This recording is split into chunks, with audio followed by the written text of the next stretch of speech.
പൊതുവെ കുട്ടികളുടെ അടുത്ത് ഇങ്ങനെ പറയില്ലേ, അവരെന്തെങ്കിലും ചെറിയ കുട്ടികളുടെ അടുത്ത് പോയി ഒന്നങ്ങോട്ട് തന്നാണ്ടല്ലോ, അല്ലെങ്കിൽ ഞാനൊന്ന് അടിച്ചെന്നല്ലോ, വടി എടുപ്പിക്കരുത്, ഇങ്ങനെയൊക്കെ പറയുന്ന സമയത്ത് എന്തായിരിക്കും ആ കുട്ടിയുടെ ഇമോഷൻ? അല്ലെങ്കിൽ ഇങ്ങനെ പറയുന്ന സമയത്ത് ആ കുട്ടി അത് ഏത് തരത്തിലാണ് ഉൾക്കൊള്ളുക?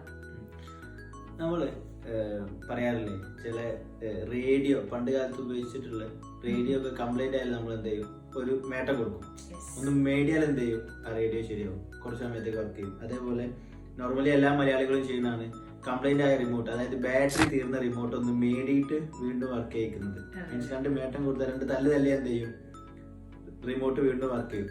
അപ്പോൾ അതേപോലെ വർക്ക് ചെയ്യുന്ന ഒരു സംഗതിയല്ല കുട്ടികൾ എന്നുള്ളത് ആദ്യം മനസ്സിലാക്കുക. 2 മേട്ടം മേടിയാൽ അല്ലെങ്കിൽ 2 തല്ല് തല്ലിയാൽ എന്ത് ചെയ്യില്ല, അവര് നന്നായി വീണ്ടും വർക്ക് ചെയ്യില്ല, അല്ലെങ്കിൽ വീണ്ടും നന്നായി നിങ്ങൾ അനുസരിക്കാനുള്ള പോസിബിലിറ്റി വളരെ കുറവാണ്. അവരെ നീഡ് എന്താന്ന് മനസ്സിലാക്കുക. അവരെ നീഡ് എന്താന്ന് മനസ്സിലാക്കിയിട്ട് അതിനനുസരിച്ച് നിങ്ങൾ റിപ്ലൈ ചെയ്യാം.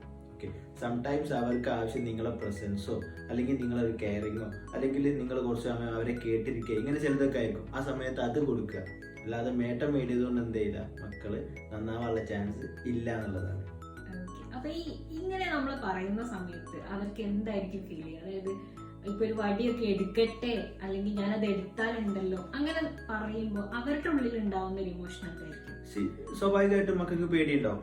കാരണം അടി അല്ലെങ്കിൽ ഇതുവരെ കിട്ടാത്ത എന്തോ ഒരു സംഗതി എന്നുള്ളൊരു കൺസെപ്റ്റ്, അവരെ ചെറിയൊരു ഫിയർ ഓഫ് പെയിന്, തല കിട്ടുന്ന സമയത്തുള്ള ഒരു പെയിൻ എന്നൊക്കെ ചെറിയ രീതിയിലൊരു പേടി ഉണ്ടാവും.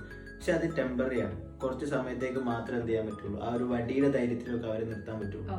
കുറച്ച് കാലം കഴിയുമ്പോൾ എന്ത് ചെയ്യും, സ്വാഭാവികമായിട്ടും അവരതിനെ അക്സെപ്റ്റ് ചെയ്യും. ഈ വടി എന്നുള്ളത് കുറഞ്ഞ സമയത്തേക്ക് മാത്രമേ അവർക്ക് എന്ത് ചെയ്യുള്ളൂ, ഒരു ഫിയർ ഉണ്ടാവുള്ളൂ. അത് കഴിഞ്ഞാൽ എന്ത് ചെയ്യും, അവർ ഓട്ടോമാറ്റിക്കലി തല്ലല്ലേ, അല്ലെങ്കിൽ ഇപ്പൊ ഒരു കൊള്ളലല്ലേ, അതൊന്നും വിഷയമല്ല, അമ്മ തല്ലിക്കോട്ടെ, അല്ലെങ്കിൽ അമ്മ തല്ലിക്കോട്ടെ, അച്ഛനല്ലേ, എത്രയായാലും ഇപ്പൊ തല്ലില്, അങ്ങനെ ഒരു ഫിയർ ഓഫ് ആ ഒരു പെയിൻ അല്ലെങ്കിൽ ഫിയർ ഓഫ് ആ ഒരു അടിയൊക്കെ എന്ത് ചെയ്യും, അവർക്ക് പോയി പോകും. പിന്നീട് നമ്മൾ ഔട്ട് ഓഫ് കൺട്രോൾ ആവും. അവർ തീരെ നമ്മളെ കൺട്രോൾ എന്ത് ചെയ്യില്ല, നിൽക്കില്ല. നമുക്ക് അവരെ മാനേജ് ചെയ്യാൻ പറ്റാത്തൊരു സിറ്റുവേഷനിലായിരിക്കും അത് പോവാന്നുള്ളതാണ്.